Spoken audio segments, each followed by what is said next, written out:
Welcome to the Love Lab Podcast, a safe and fun place to get real and learn about sex. Whether you're a man or woman, single or couple, this is the show for you.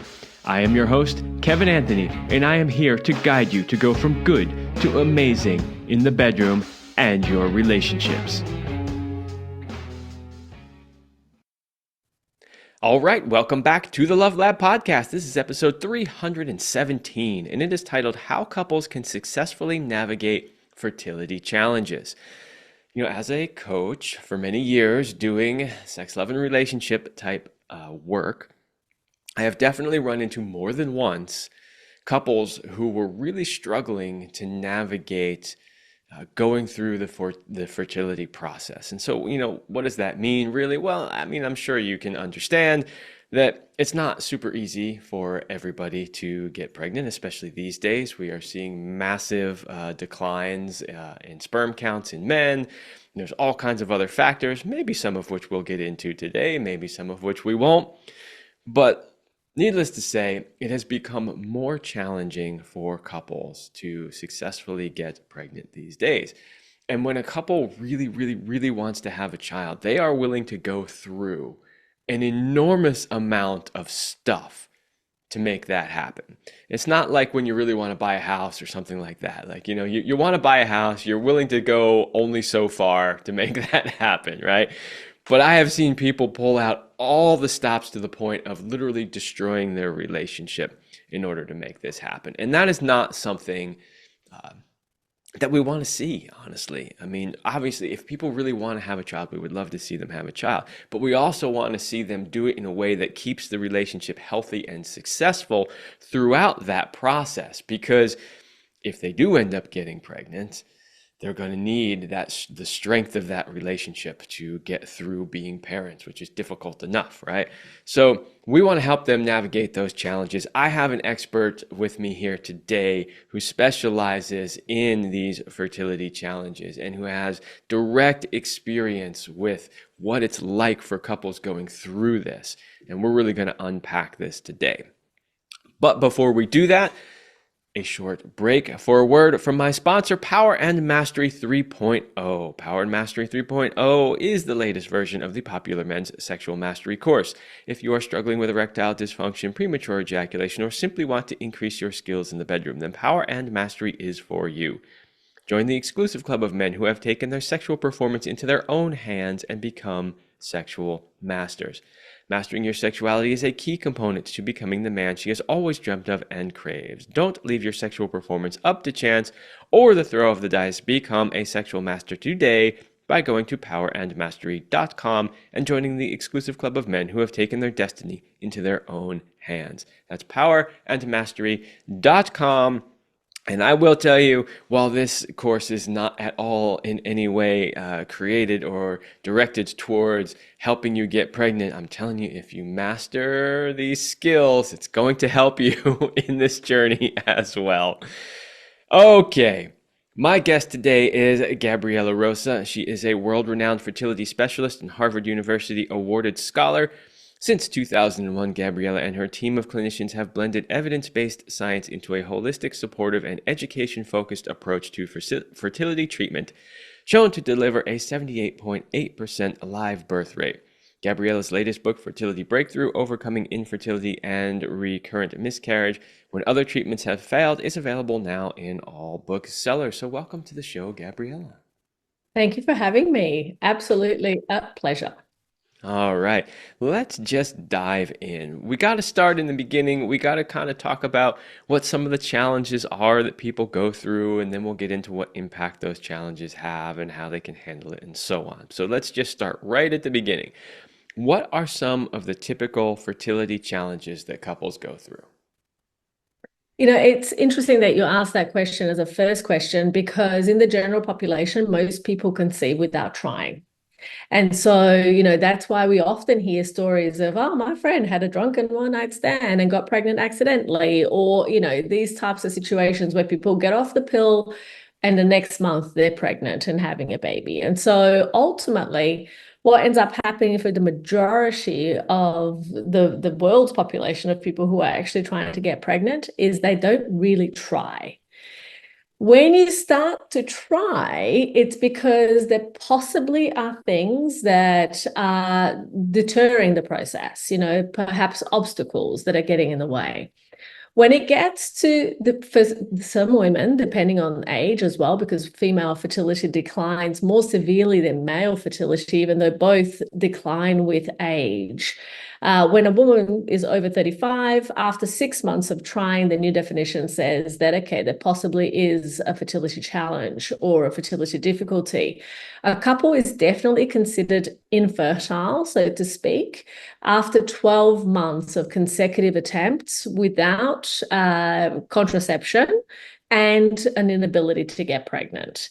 But what we also need to understand is that the inability to keep a healthy pregnancy to term, i.e., miscarriage, also falls under the umbrella of infertility. So that's essentially what people refer to, when they're having difficulty conceiving for an extended period, as infertility. And when you see a positive pregnancy test and it's no longer there, initially that could be termed, in technical terms, a chemical pregnancy.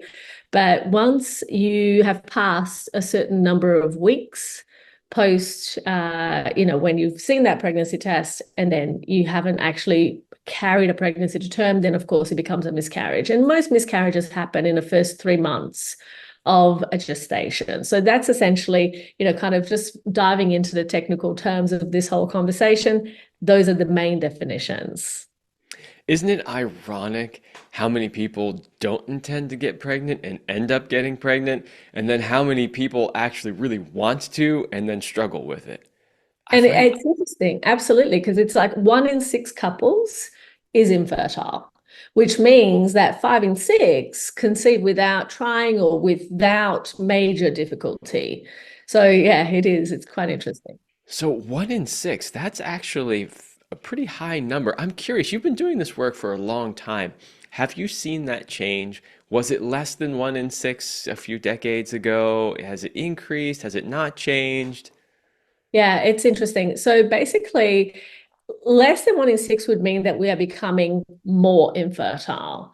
And so basically, what ends up happening is that there was a conversation in the UK that 1 in 3 couples was infertile. So the reality of it is that in absolute terms, it hasn't really changed that significantly over time, but we know that there are other parameters in terms of fertility, which you've mentioned, sperm counts. There was a 50-year period that there was a study done. I think it was reported around the 2000s, and the 50 years preceding that, they noted, the researchers noted that male fertility, sperm count in particular, had declined or decreased by 50%. So, I mean, that tells us a lot about what is going on in our environment when we're not really that specific at looking at, okay, how is that actually translating into and impacting fertility? Because at the end of the day, we know, just in general terms, the sperm health guidelines from the World Organization, for example, say that you need to have a minimum of 20 million sperm as in terms of count in order to naturally affect the pregnancy. Now, it is possible that some people may affect the pregnancy, and there are differential reasons as to why this happens, with less sperm than that, right? Whereas some other people might have way more sperm than that and still not be able to affect the pregnancy, because there are other sperm parameters that also need to kind of be in good standing, so to speak, in order for us to actually be able to get the result that we want, which is a healthy baby. We don't want pregnancy necessarily. We want a healthy baby. For anybody who's trying to get pregnant, who has experienced miscarriages, for most people who have never seen a positive pregnancy test, they desperately want to get pregnant, right? But then the very first question that happens after that is like, am I going to have a healthy baby? And if they've experienced a miscarriage, immediately the question turns to, wow, will this pregnancy stick? Will this pregnancy be the one? Will it be healthy? So there's all of these different kind of parameters that people go through in this journey that makes it not such a it's not a dichotomy in the sense of like, you're pregnant, you're going to have a baby. It's like, you're pregnant, is everything going to be good enough for you to be able to have a baby? And many factors determine that, right? So from sperm factors to female factors to environmental factors, all of those things often need to be taken into consideration when a couple is struggling. Because you see, here's the distinction, and I think that this is a really important thing to talk about, is the fact that because most people conceive without trying, when people struggle, people who think it's easy to get pregnant are the first ones to want to give advice. The drunken one-night standers want to be the first ones to give advice. Exactly. So it's like, it's this whole thing about like, oh, you should do this and you should do that and you should do that. And then when people start to become more serious about the types of things that they're doing to optimize their chances, they're dismissed. They're told, you don't need to do any of that. Like my neighbor, my whatever, they drink, they smoke, they do drugs, and they're having babies. You see, that's all well and good for those people. For the people for whom this has not happened easily, they often have to put in so much more effort than your average person out there. Yeah, so I've already got about 4 more questions that are not on my list just based on what you said. Okay. Let's go. So as a person who doesn't, like, I have not been trying to conceive in any way, so it's not a topic that I have really been following. So I just see news stories pop up here and there, and I'll glance over them and be like, oh, okay, that's interesting. But I'm not diving deep into the subject. And so for me, I have seen more articles than I can possibly count about declining sperm numbers. But you mentioned something about the fact that that's only one parameter. So just super briefly, like, what are some of the other parameters when it comes to men's sperm? Look, there are multiple. So basically, we're looking at count. We're looking at motility, which is how well they swim. We're looking at morphology, which is how well they're shaped. We're looking at DNA fragmentation, because there's a couple of really interesting things around DNA fragmentation that I'll talk about, which is specifically important for not only getting pregnant, but staying pregnant. There is infections, like often you see, if you go to a GP today, or not you, but somebody who's trying to affect the pregnancy, they go to a GP today and they say, I want to have a semen analysis. There are different places you can go to have a semen analysis, right? And so what happens is that also we need to take into account who are the people who go to have a semen analysis. Most of the time, when you go to a lab for any particular test, what they're looking at are people who already aren't at peak and optimal health. Because the people who are at peak optimal health aren't lining up to get their blood drawn or to give their semen for analysis, right? They're like going, well, everything is good. I don't need to think about this. Therefore, typically, the people who show up to have a blood test or a test of any kind are the people who have potential to believe that there's something not quite 100% with them. Okay, so if you can imagine in a general lab where you might go and give a semen sample, what's going to happen is that you're going to get all of these people in the general population who are there because they have a problem. So they go and have their semen analyzed, and the lab creates its reference ranges for what's normal based on what's abnormal. Yes. All the people who have gone to have a semen analysis, who typically obviously are there because they haven't affected a pregnancy. If they had, they wouldn't be asking about their semen quality, right?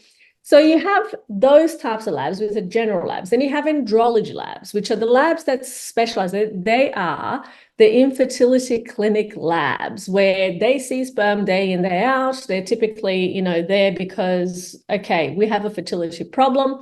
But the difference between those labs is that they specialize in looking at and comparing healthy versus unhealthy sperm. So typically, their reference ranges are a little bit more stringent because the people who go to those labs, not all of them are infertile. There might be a female factor in the mix with really great sperm. So they get to see a variety of different types of results. And from that, they get to gauge, okay, what is normal? Okay, so their reference ranges usually are tighter, more specific. They're going to be a better quality semen analysis than your kind of general average, kind of general population type labs. Isn't this kind of amazing that because science does this all the time? You know, for instance, if you looked at what they consider a healthy body weight today, those charts, those references are completely different than what they were when we were young and growing up because they keep changing it based on the average, which makes And the population getting right. sick. Exactly my point, which makes no sense. Why would you pull your reference numbers from people who are struggling, who you know already have something wrong potentially with their sperm? Wouldn't you want to compare? It makes no sense to not compare it to a good, healthy sample, but science does this stuff all the time. It Yeah. drives me crazy. And look, there's a cost effectiveness perspective from a healthcare system standing that is problematic. But that, we would be here all day talking about this because Yeah, let's not get started on that. I'm sure we'll probably exactly. have a lot of agreement there. Because what happens is this, right? When a couple goes to a GP, they are going to be able to be sent to have a particular test if it's covered by that country's healthcare system, or they have to pay out of pocket. Okay. So what happens in the US, most people have to pay out of pocket or have to be covered by insurance. But in the UK and Australia, for example, where it's a universal healthcare system, it's different. And so what will happen is that the GPs will only send you to have a test if there is reason to believe that there is actually something wrong with you. Okay. Otherwise, if there is equipoise, if there's a possibility that it's all good, they're not going to do that. That's why they don't send people who have been having difficulty to conceive for more than a year or less than a year. That's why they're not sent for extensive testing, because that costs the healthcare system a lot of money. And so what happens when it comes to this, let's just go back to the semen analysis example, is that what they're doing is they're basically saying, okay, you know what? We need, from a public health perspective, we need to do the absolute most we can. Sorry, we need to do the most we can for the most number of people, but actually we need to spend the least amount possible. Okay. Which means that if you're going to do that, guess what? Every couple who's struggling with infertility, it's deemed that, well, the woman is the most important component of this, which is untrue, by the way, because it's a 50-50 equation. But they go and they explore, does this woman have clear fallopian tubes, where the sperm needs to swim? Is she ovulating regularly? Does she have a uterus that can house a pregnancy? Those are the only three things really that any doctor will check in the first instance under 12 months, right, of a couple struggling to conceive. Now, 12 months is a long time. If you're over 40, that's an exceptionally long period of time. And a man is usually even not brought into that conversation until much later down the track, unless a couple is extremely proactive and actually demand from their doctor that they get further testing. So the reason that I mentioned this is because with the semen analysis, they will go to a GP and the GP will just go, let's just do a basic semen analysis, which really only covers count, morphology, motility. Those three things. Is it there? Is the sperm there? And how much?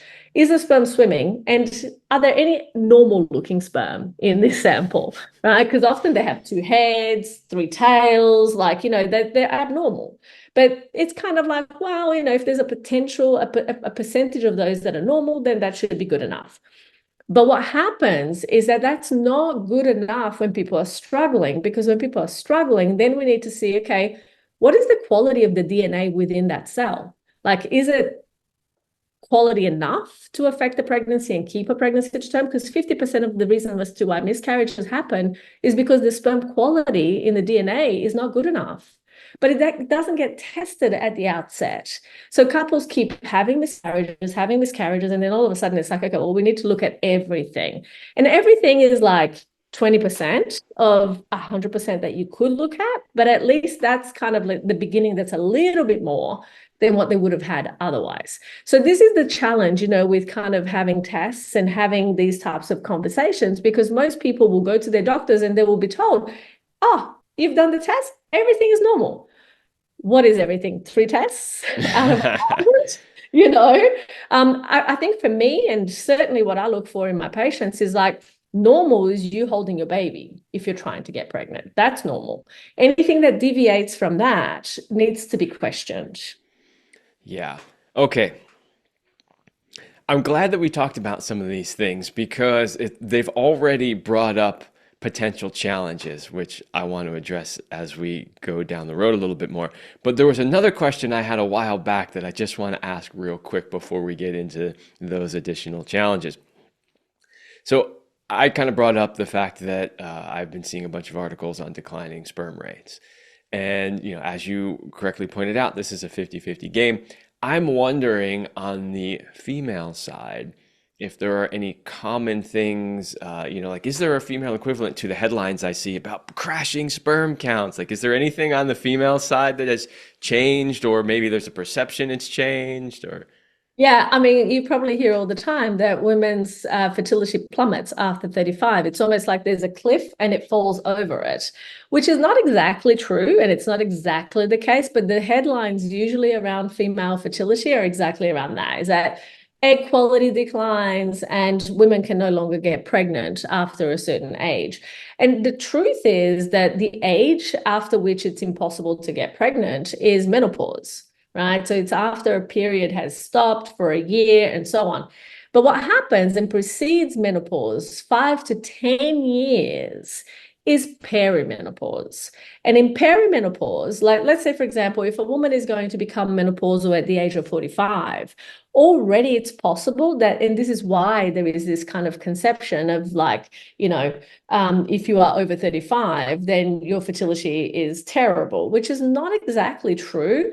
But if a woman is going to become menopausal at 45, at 40 or 35, she may already be experiencing the effects of perimenopause, which are imbalances in her hormone levels.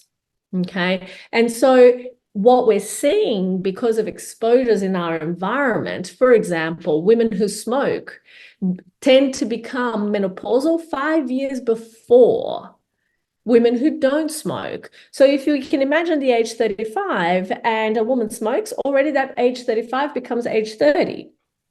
Right. And there are other factors in the environment, like, these days we have xenobiotics and phthalates and BPAs and, bisphenols and all of those things that basically have made our environment more polluted. There are endocrine disruptors, which are those hormonal disruptors that we see in our day to day, that are literally present in everything around us, in foods, in packaging of food, in cosmetics, all sorts of things. And those things are affecting our fertility. We are seeing that young, women are becoming pubescent much earlier. They're having periods much earlier than they used to 2, 3, 4 generations ago. And that's all because of these environmental impacts. Yeah, absolutely. I'm really happy to hear you talk about those things because those things actually are real and they are important. And they are things that a lot of general practitioners will not even recognize or talk about. So I'm happy to hear you talk about those things because, I always like to have experts on my show who I feel like are really delivering quality information. And I can already tell from the things that you've shared thus far in the interview that if I were having these challenges and I was looking for somebody to help me, you're the kind of person I would want to go see. So, Yeah, and, you and that, definitely want to, and in saying that, like this is the reality is that you can't look when it comes to infertility, you can't look at things in a linear fashion. You really need to have a look at all of the different aspects that could be impacting that situation, because otherwise you leave a lot of opportunity on the table. And a lot of these couples, they struggle for years. The average number of years that people are struggling when they come to us, sadly, is 4 years. Like why struggle for 4 years when there are ways to address those things? That's what upsets me the most in terms of this entire conversation. yeah. And that really takes us to the bulk of the conversation I want to have today, which is the impact of that multi-year struggle on the relationship. Now, I'm glad we laid some foundation and we got into a little bit of scraping the surface, I'm sure, of the conversation of infertility. But let's talk about how that affects the relationship itself. So you just mentioned that the average number of years that a couple is struggling by the time they come to see you is 4 years. That's a long time. Now, one of the interesting or sort of cool things about what we talked about thus far is we kind of talked about some of the problems that can happen on the male side and some of the problems that can happen on the female side. I'm curious what happens, because I know this happens, when one person in the couple sort of is blaming this struggle or challenge on the other one. So I'm wondering if you could just talk a little bit about that. Like, do you see women blaming the men more, men blaming the women more? What impact does that have when that happens? Divorce typically is the impact. You know, and I laugh, but it's actually true. And sadly, for a lot of couples, the relationship, when that is the case, when they're, the four horsemen of the apocalypse, John Gottman loves to talk about them. And, the reality of it is that when you don't have that ability to support each other through a challenge like infertility, we end up with lots of problems. And the very first thing that we typically see, but again, the patients who come to us, they're special in this way because typically they have encountered many different problems, right? So either by the time they come to us, they've become the best team there ever was, or they are in a dysfunctional relationship. There's really very little in between. Like the people who basically have each other's back and they're like, you know what, we are in this together and we are going to work on this together, by far have the better results, the best results in terms of relationship outcomes when it comes to struggling to conceive. Compared to the people who literally are like, oh, this is her problem, or this is his problem, or, this is more her problem than my problem, or vice versa. Okay. So I think that there is a lot to be learned, for couples who are not in the struggling mode from couples who are struggling with infertility, because what happens is that, today it might be infertility, but other couples may have other challenges. They may have other situations that kind of mirror or mimic that persisting problem that couples experiencing infertility have, which is, the communication challenges, the fact that all of a sudden their relationship becomes kind of like held ransom to this issue that they cannot go past. So definitely the blame game is a surefire way to lose the connection that many couples, would otherwise not only gain but enhance if that wasn't part of the relationship. If the blame wasn't part of the relationship. Yeah, that's interesting that they tend to show up in two separate camps, right? Like they're either a team and they've got this because of the challenges they've been through thus far, or they're really on the opposite end of that spectrum with the blaming and all of that. It's very interesting that there isn't a whole lot of middle ground by the time they get to you. So this brings up another question. It's something you and I talked briefly about in the pre-interview call, which was the mindset that the couple needs to be in to successfully navigate a journey like this. So, like, what is the difference in mindset between those two opposite ends of the spectrum that we were just talking about? Yeah, I think the difference in mindset really is the fact that people need to understand that fertility is a team sport. It is not a one person's problem or a one person's challenge or a one person's situation to overcome.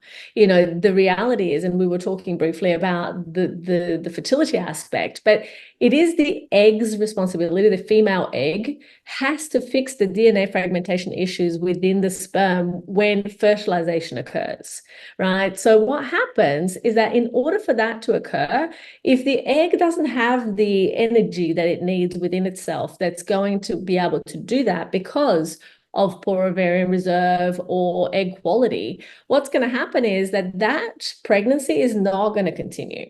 So in that, there is so much about the relationship itself, because how do we ensure that the egg has less work to do? Well, by the man who holds the sperm doing absolutely everything he can to be as healthy as possible, to have the best quality sperm that he's bringing to that relationship. Because even if it is a poor egg quality issue or an ovarian reserve issue, if the sperm is mediocre to average, already that couple's chance is going to be diminished, right? If the sperm is the absolute best quality that it can be, that couple's chance is enhanced.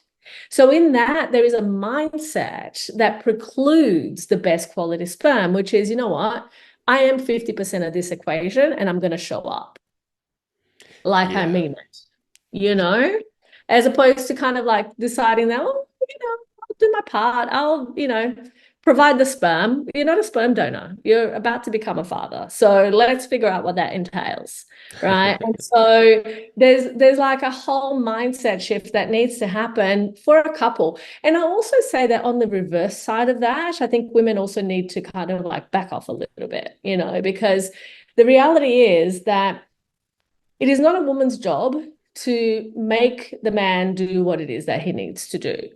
It's her job to do everything she can for herself and empower her partner to do the same.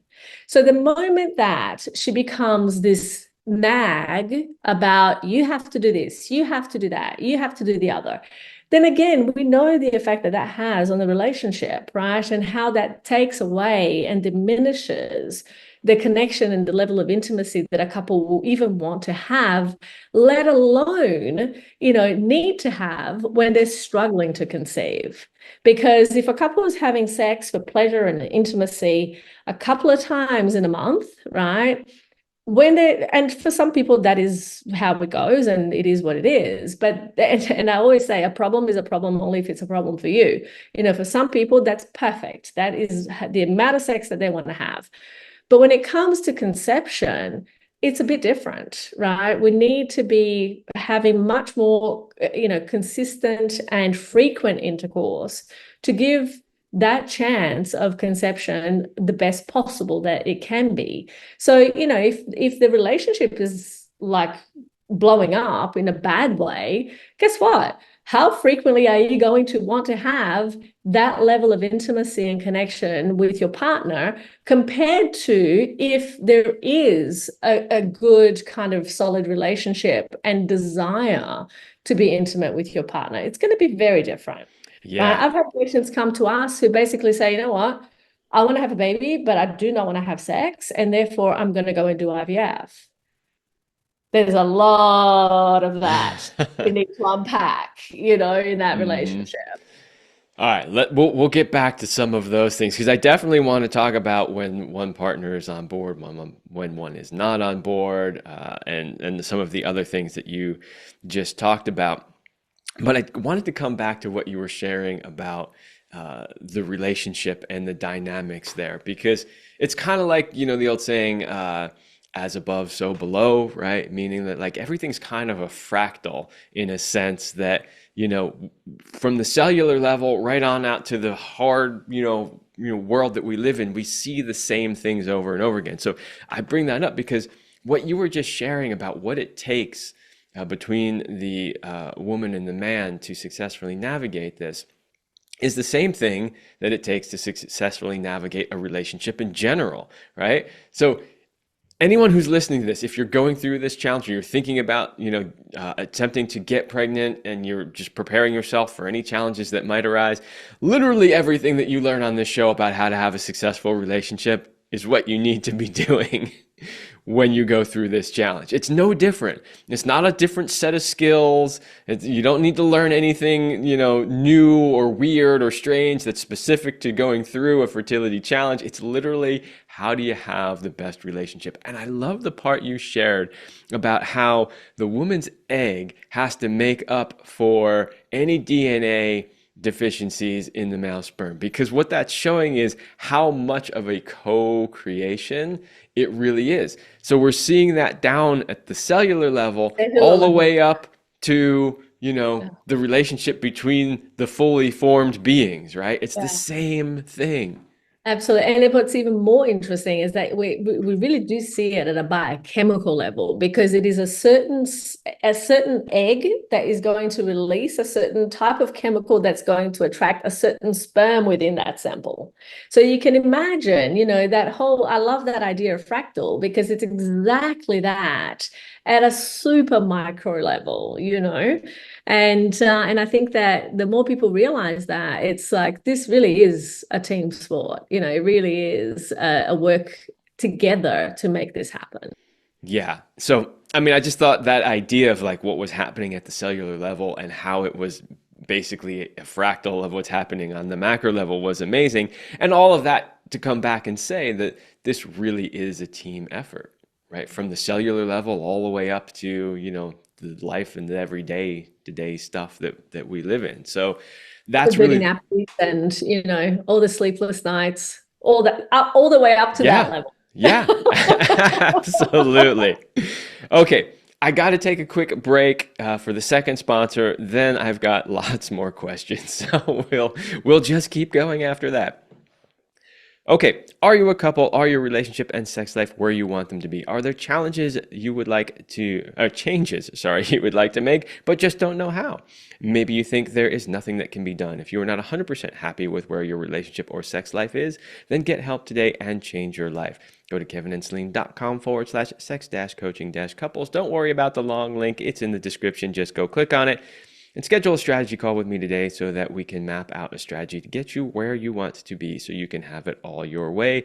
That is kevinandceline.com/sex-coaching-couples and book your strategy call today.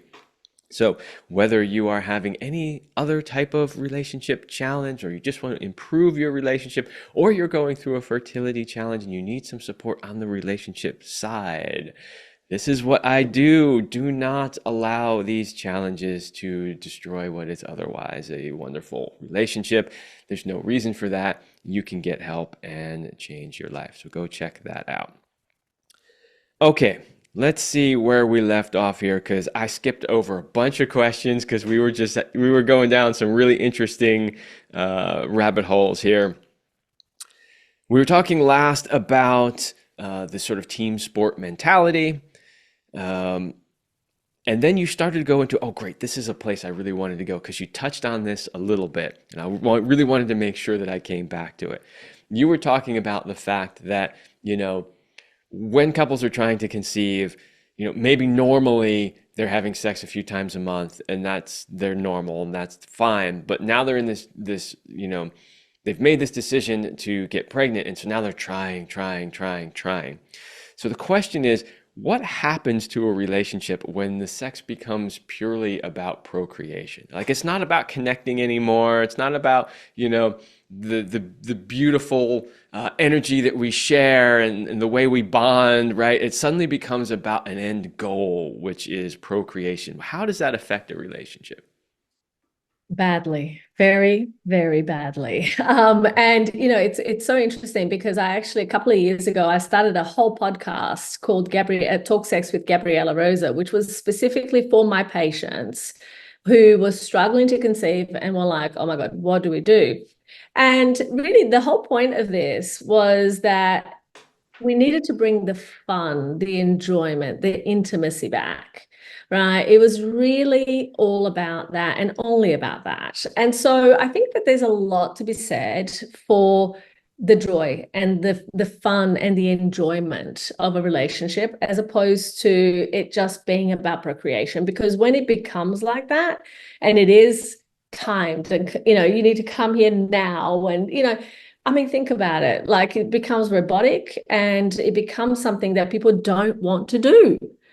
And for men in particular, one of the issues that ends up happening often is that they start to struggle with lots of sexual dysfunction, because, men are all of a sudden like they have to perform like right this way right now.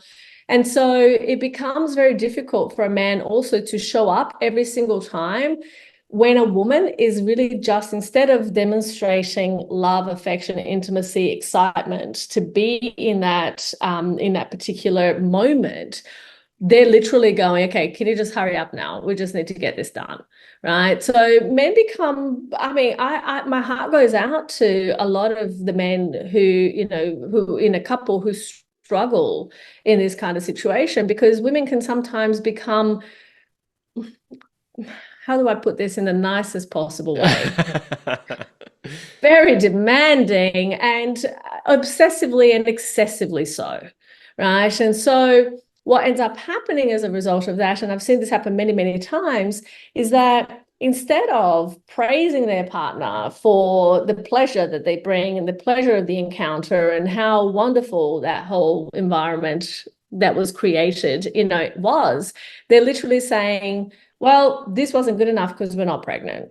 Right. And so this kind of thing starts to permeate other areas of the relationship in the day to day. So men are like, I don't want to have sex with her anymore.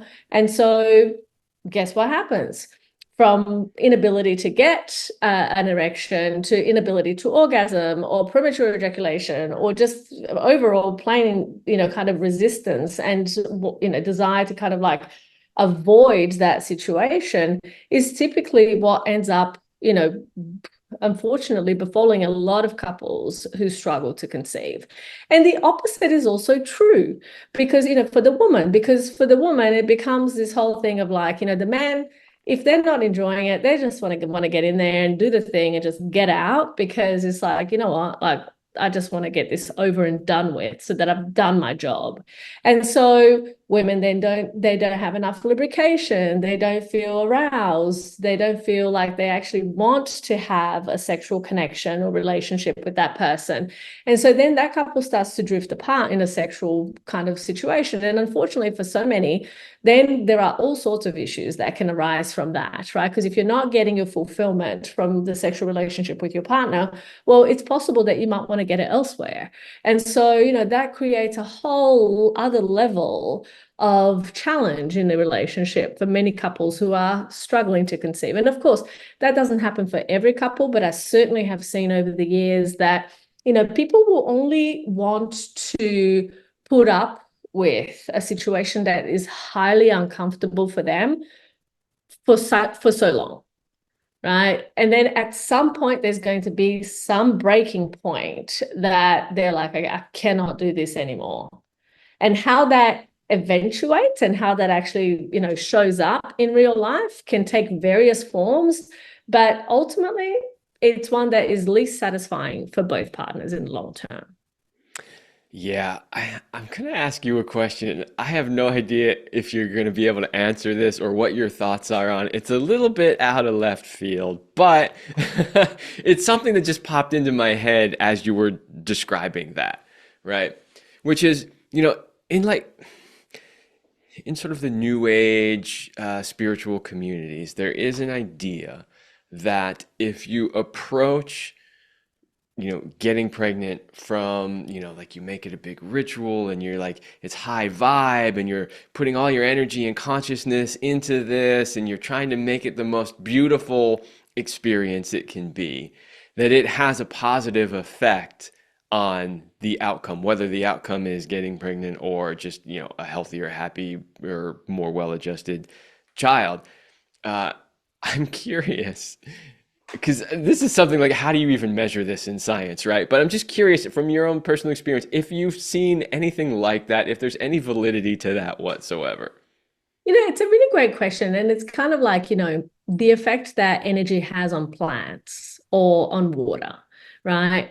We know that our body is 70% water. There was, this Japanese scientist who looked at how words affected water and the crystals that it formed and, all of those different types of things that happen.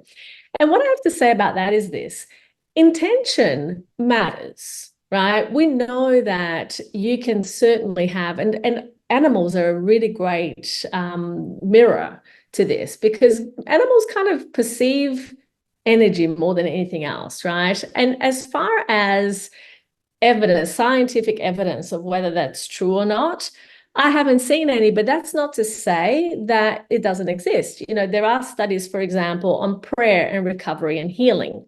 Like people who have had cardiovascular disease and in major cardiovascular surgery, two groups, one being prayed for, the other one not being prayed for, and they didn't know, right? The ones that were being prayed for, they healed faster, better, and had better outcomes than the ones who weren't being prayed for. So for all we know, right, who cares if we can't measure the effect? The truth is that if you believe that to be true, it's certainly going to be beneficial in my mind. However, what I will say is this: if that was the only thing that was required, then we wouldn't be having a fertility challenge or a fertility difficulty.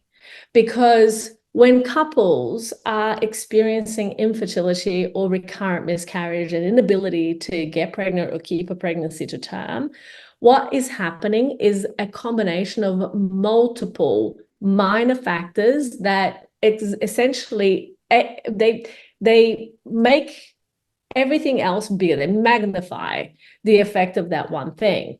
So when we're looking at infertility in particular, you can pray as much as you want, right? And if you're not addressing the fact that this person has very poor quality sperm and this person, smokes, drinks, does drugs, whatever else, and wants to get pregnant, mind you, not to say that some people don't do that and get pregnant. And that is essentially what I term the heroin addict syndrome. It's where the person who basically does everything wrong and gets pregnant, but we know that that's because of epigenetics. We know, and genetics in general, we know that we've all heard of people who have never smoked a day in their life and die of lung cancer, and people who are chain smokers and have never had any lung disease or issues in their lifetime. So what happens there is the impact of the environment and how it switches on and off different genes, and we all have different susceptibilities. So for one person, it might be that their digestion is impacted. For another person, it might be their cardiovascular, system. For another person, it might be their reproductive system. So this is what I mean about, it's really different and it's differential how something impacts a person. For somebody who smokes, for them, it might be their cardiovascular disease that's impacted. For another, it might be cancer. For another, it might be infertility. But the reality of it is that it will, the things that you can do to optimize your chances will not ever fall into one thing. It's going to be a combination of many factors that will deliver that outcome. And so if we're having this outcome of whether it's infertility, inability to conceive, inability to keep a pregnancy to term, we need to disentangle all of the biochemical chain reactions that happen way before that outcome that we are seeing so that we can start to address it. So, I would say that there is absolute validity if somebody believes that that level of spiritual preparation is going to help them.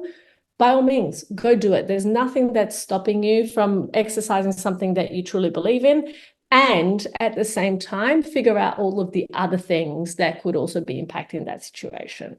Yeah. So I'm glad, I love the way you answered that question, and I'm glad that you put it the way that you put it, because you did bring up some studies as well that suggest that this does have an impact. So, again, if somebody is listening to this and they're going through one of these challenges and you're getting that friction in your relationship, maybe this piece will be the motivation, that extra little bit of motivation you need to start working together as a team, because you realize the impact that not working together as a team is having not only on your relationship, but potentially on your ability to get pregnant and the success of that as well. The other part that you brought up that I really liked reminds me of an old saying. I don't know if I have it correct, but it's something along the lines of ask God and tie up your camel, right?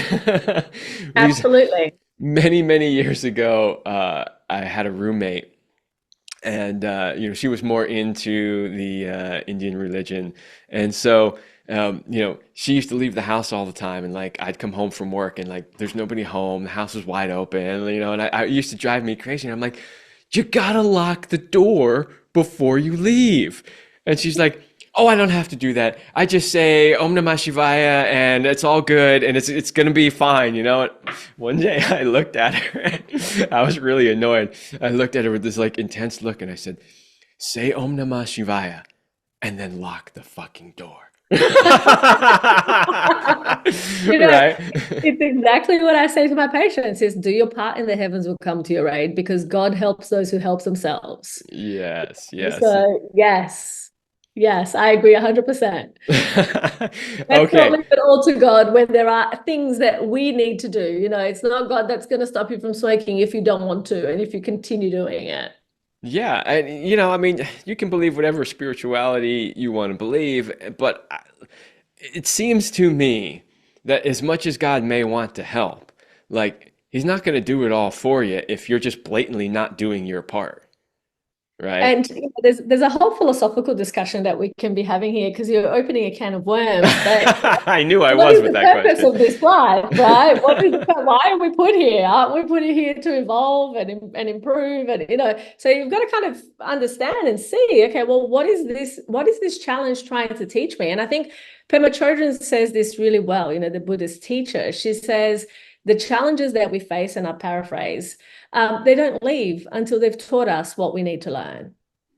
And I think that there is so much to be said for learning from the experience, growing through what we go through, right? I think that there's certainly a lot to be said about that. Yeah, absolutely. And that is quite the can of worms. But I love hearing, because when people hear your bio in the beginning, they're like, "Oh, wow, that's impressive." Harvard awarded scholar and like all the science and background.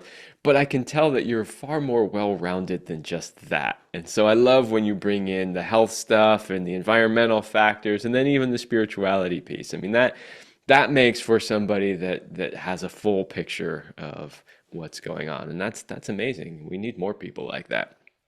Okay, we are getting very close to being out of time here. I do have a bunch more questions, but we're probably not going to get into all of them. So I just want to ask you, is there any last advice that you have for couples who are going through this type of challenge?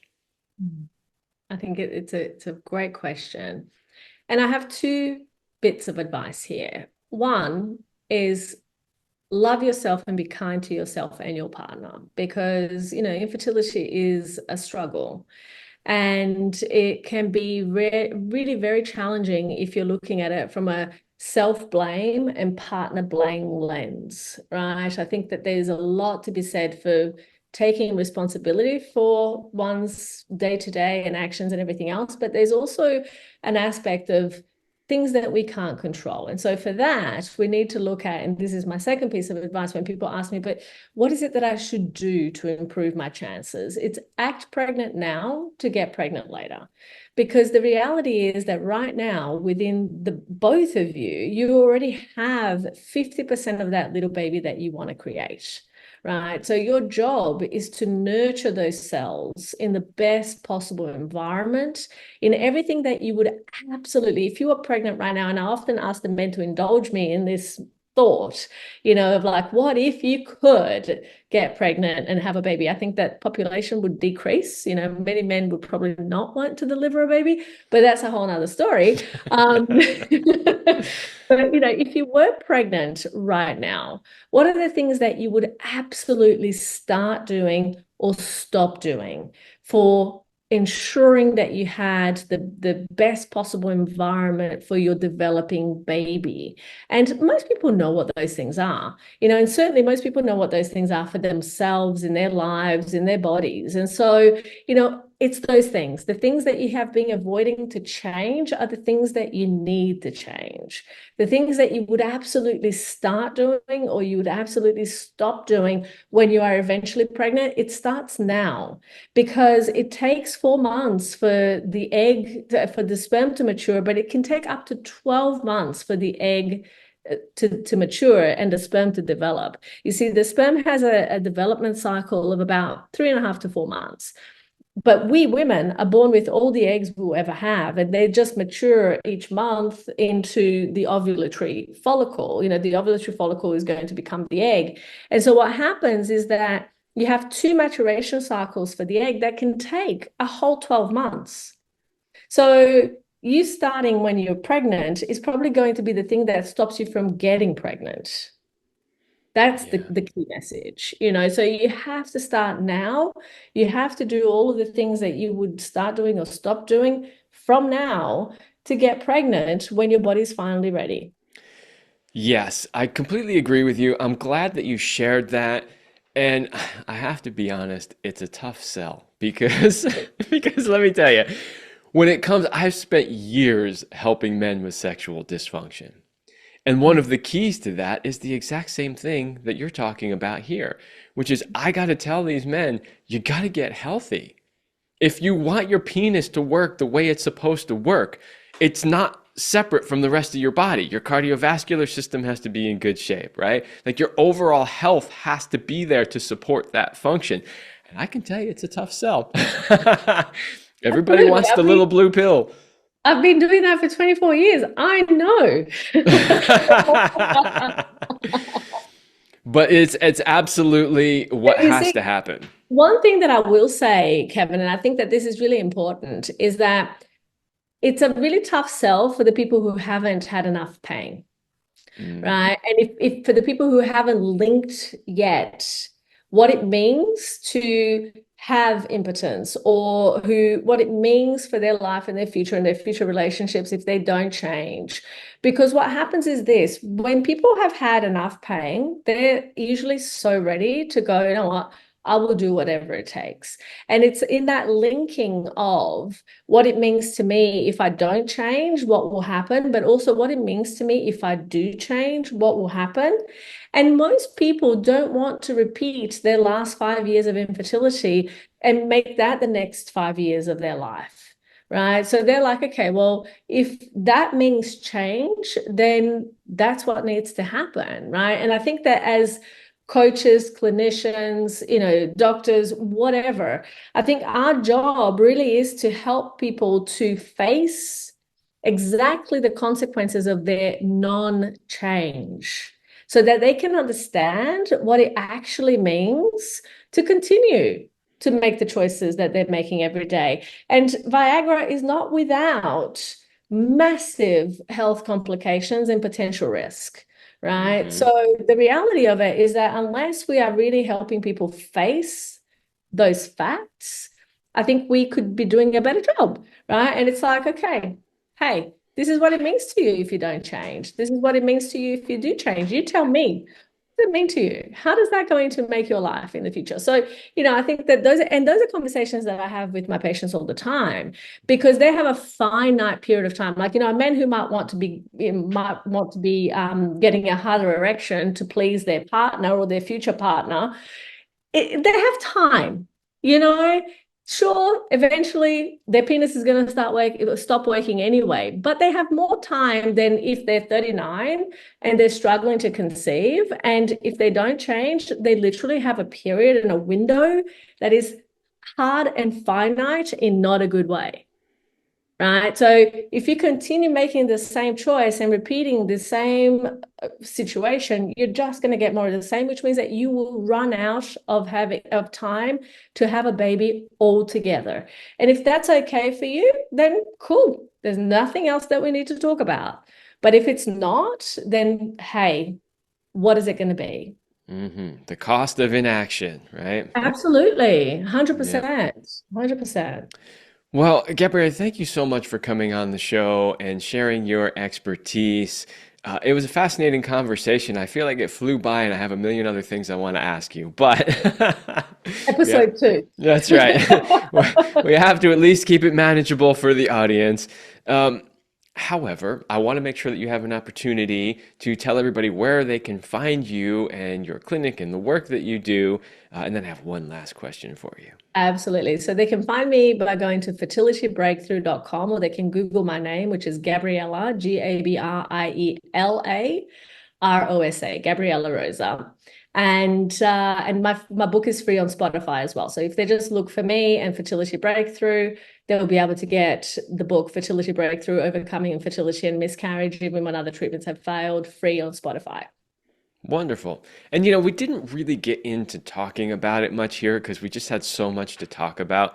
But I think hopefully people who are listening to this will get the fact just from hearing the knowledge that you shared, that you're not focusing just on the pure science of it, right? While you're not technically relationship counselors, you can hear from what you've shared that there is support there for that aspect of the journey. Like you're not just going to abandon them on the relationship emotional side, right? Absolutely. No, it's a holistic process. Overcoming infertility and miscarriage is an entire life's endeavor. And so we have to support couples in all of those areas. Absolutely. Okay, I got one last question for you. It's a question I ask everybody that comes on the show. And I that hope I know the is, answer. well, everybody has their own answer and there is no wrong answer. So, and that question is, what is your best sexual talent? My best sexual talent. Wow, now you're making me blush. Let's say that, oh my God, I don't even know that I can answer that question without like let's just say that I'm good at all of the things. Okay, I'll let you get away with that. I know there's something in particular you had in mind, but it's okay if you don't want to share We will have to just, leave it there. My wife, when we used to do this show together when she was alive, she came up with that question and she absolutely loved asking people that because she was a sex coach too, and she just loved asking that question to people. And I've kind of continued that tradition along in the show, No, it's a good one. It's a good one. I interview a lot of people who are, either sex coaches or in some way, and they don't even bat an eye at it. But I also interview a lot of doctors on a range of different things, and it's always a mixed bag. They're We always don't like, want all of our colleagues knowing the answer to that question. right, exactly. Let them imagine. Well, thank you for being a good sport about it. All right. Thank you one last time for coming on the show and sharing your knowledge and your expertise. My pleasure. Thank you for having me. All right, everybody, that's all the time that I have for this episode, and I will see you next week.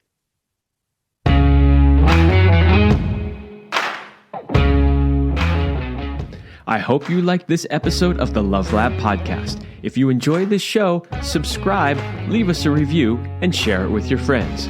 And for more free exclusive content, join me in the Passion Vault at kevinandceline.com/vault. That's kevinandceline.com/vault.